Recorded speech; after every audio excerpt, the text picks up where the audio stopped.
Anak laki-laki itu hanya melihat sebentar perlombaan, langsung tahu kecepatan mobil pembalap terlalu tinggi, menyebabkan mesin bekerja terlalu berat. Kalau ingin masuk tiga besar, harus segera mengurangi kecepatan dan menurunkan gigi. Tapi pembalap itu sama sekali tidak mendengarkan, tetap menginjak gas sekuat tenaga, karena dia sama sekali tidak percaya pada anak kecil, yang katanya lebih paham soal balapan dari dirinya. Akibatnya di detik berikutnya, dia bukan hanya kalah lomba, tapi juga membuat mobilnya rusak. Harus segera diperbaiki secara darurat, dan perbaikan itu memakan waktu hingga 3 jam. Padahal balapan selanjutnya akan segera dimulai. Anak laki-laki itu melihat kejadian itu, langsung meletakkan tangannya di atas mobil. Di detik berikutnya, semua data tentang mobil itu langsung membanjiri pikirannya. Dalam hitungan detik, dia langsung menemukan sumber masalah secara akurat, dan bilang hanya butuh 10 menit untuk memperbaiki semua kerusakan. Karena anak itu adalah reinkarnasi dari pembalap nomor 1 di kehidupan sebelumnya. Dia adalah pria berbakat luar biasa dalam balapan, tapi karena iri dengki dari lawan yang licik, dia dibunuh dengan kejam. Pria itu mengira hidup gemilangnya sudah berakhir, tapi begitu membuka mata lagi, dia menemukan dirinya telah bereinkarnasi jadi anak usia 10 tahun. Hanya saja saat itu, tak ada yang percaya bahwa dia bisa memperbaiki mobil hanya dalam 10 menit. Tapi belum habis ucapannya, anak itu sudah keluar dari bawah mobil setelah memperbaikinya. Dia bilang bukan hanya sudah diperbaiki, tapi performa mobil juga sudah di-upgrade. Tapi mekanik yang melihatnya malah merasa anak itu belum memperbaikinya dengan benar. Tapi karena waktu balapan sudah tiba, wanita itu terpaksa membawa anak itu ke lintasan. Namun karena mobil yang sudah diatur ulang jadi sangat responsif, wanita itu merasa agak sulit mengendalikannya. Begitu balapan dimulai, mereka langsung tertinggal 1 menit dari lawan. Anak itu melihat situasi itu, langsung meminta wanita itu mengikuti arahannya. Kemudian,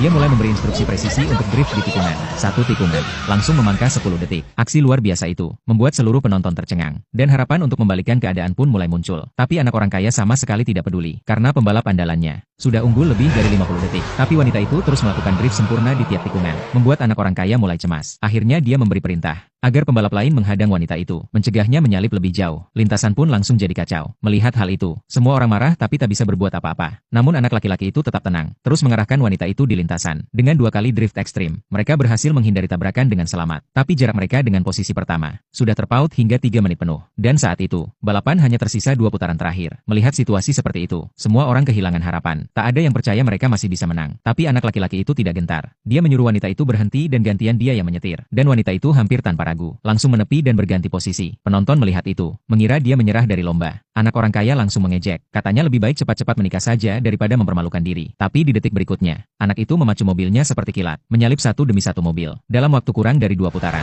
dia sudah naik ke posisi kedua. Tinggal 30 detik dari posisi pertama.